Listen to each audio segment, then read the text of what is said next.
Howdy, my name is John Goodling, and this is episode 6 of my boat project with my brother.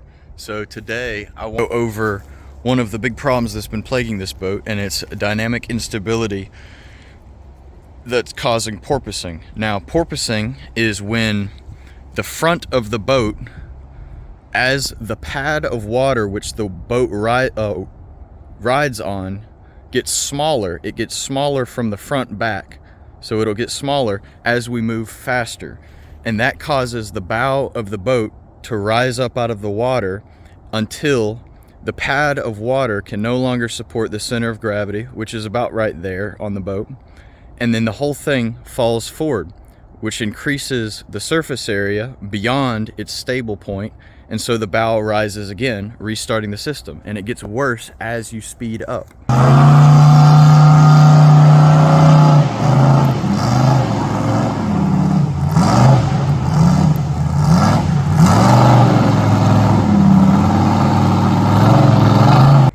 Now, there's a couple of different ways you can solve this problem.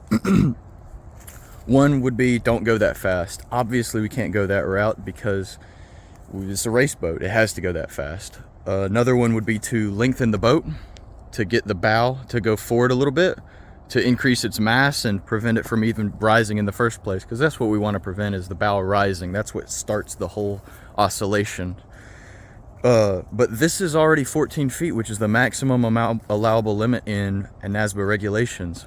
We could load up some weight in the front of the bow, but because it's so short, it would it wouldn't have as much leverage, so we would have to put quite a bit of weight up there, and that would change the turning dynamics. And that's one of the best things about this boat, is that it loves to turn. It's very playful. So a couple of other things would be to remove some weight from the back, but the biggest weight contributor would be the engine, and we can't really take weight from the engine. That's not really feasible for us.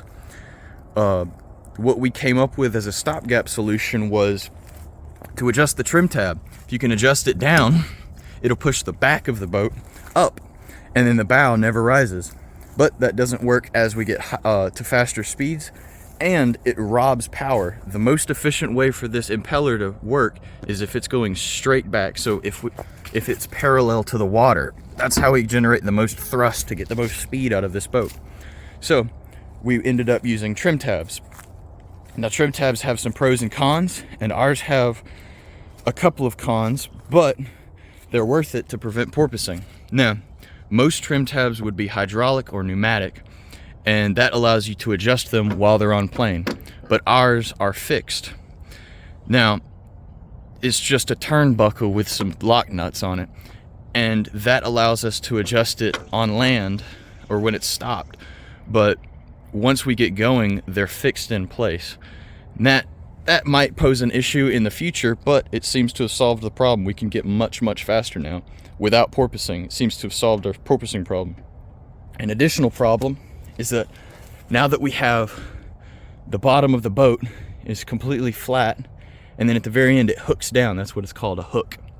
And that introduces quite a bit of friction, but it does effectively raise the bottom of the boat when we start moving faster, or the back of the boat as we move faster.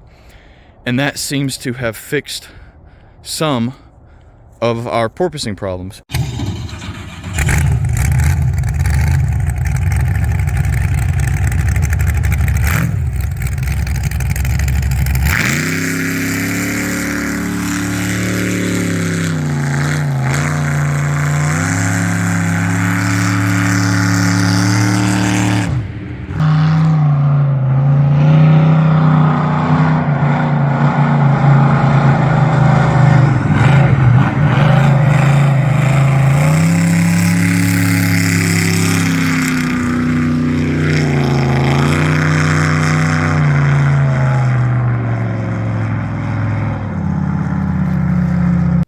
I also wanted to show some video of us throwing rooster tails and doing donuts and having a good time.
the end of episode 6. Thank you very much.